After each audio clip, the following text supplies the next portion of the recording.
অজানা এক অদ্ভুত অন্য জগতের ব্যাগ উই। রায়ান নামের ছেলেটি ছিল ৬ বছরের। গোলগাল মুখ, বড় বড় চোখ আর সবসময় মুখে কৌতূহলী হাসি লেগে থাকত। সে থাকত মায়ের সঙ্গে গ্রামের এক ছোট্ট বাড়িতে। রায়ানের সবচেয়ে প্রিয় সময় ছিল বিকেলের আলো পড়ে আসা মুহূর্ত, যখন সে একা একা উঠোনে খেলত, পাখিদের সঙ্গে কথা বলত আর নিজের কল্পনার জগতে হারিয়ে যেত। একদিন স্কুল থেকে ফেরার পথে সে পাশের পুরনো বটগাছটার নিচে একটা অদ্ভুত ব্যাগ খুঁজে পায়। ব্যাগটা বেগুনি রঙের, নরম মখমলের মতো, আর উপরে সোনালি সুতোয় লেখা, যারা দেখে তারা পায় উই। রায়ান প্রথমে ভয় পায়, কিন্তু কৌতূহল তাকে ছাড়ে না। সে ব্যাগটা হাতে নিয়ে ঘরে ফেরে। সন্ধ্যায় ঘরে ঢুকে সে চুপি চুপি দরজা বন্ধ করে ব্যাগটা বিছানায় রাখে। ধীরে ধীরে ব্যাগের চেইন খোলে, কিন্তু ভিতরে কোনো খেলার জিনিস নয়, বরং পুরো ব্যাগটার ভিতর থেকে এক আলো ছড়িয়ে পড়ে।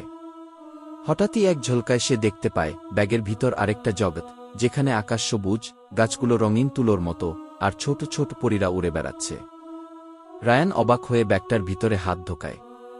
হঠাৎ সে টেনে পড়ে যায় পুরোপুরি ব্যাগটার ভিতর। সে যখন চোখ খুল দেখে সে এক রঙিন জগতের মাঝখানে দাঁড়িয়ে আছে। চারদিক রঙিন ফুলে ভরা, বাতাসে মিষ্টি সুর বাজছে। কিছু পর পর ভেসে আসছে ভাজা মিষ্টির গন্ধ, আর সামনে দিয়ে উড়ে যাচ্ছে ছোট ছোট হাস্যোজ্জ্বল পরীরা। তুমি কি নতুন এসেছ? এক টুকটুকে গোলাপি ডানাওয়ালা পরী এসে রায়ানকে জিজ্ঞেস করে। আমার নাম রায়ান। আমি ব্যাগটার ভিতরে পড়ে গিয়েছিলাম, সে একটু ভয় পেয়েই বলে। পরী হেসে ওঠে, তাহলে তুমি দেখা পেয়েছ। খুব কম বাচ্চা পারে এই ব্যাগের পথ খুঁজে পেতে গিয়ে। রায়ান বুঝতে পারে সে এক জাদুর জগতে এসে পড়েছে, ব্যাগল্যান্ড।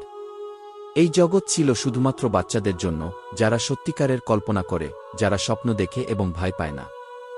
পরীরা তাকে নিয়ে যায় এক বিশাল ক্যান্ডি গাছের নিচে, যেখানে বড় বড় জেলিসিংহেরা ঘুমাচ্ছে।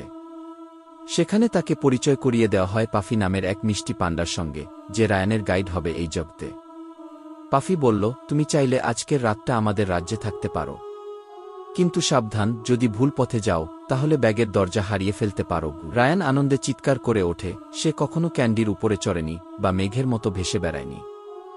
সেই রাতের মধ্যে সে অনেক কিছু করে, চকলেটন দিতে সাঁতার কাটে, গান গাওয়া ফুলের সঙ্গে কথা বলে, আর একবার তো কেক পাহাড়ে উঠে এক টুকরো মেঘ খায়।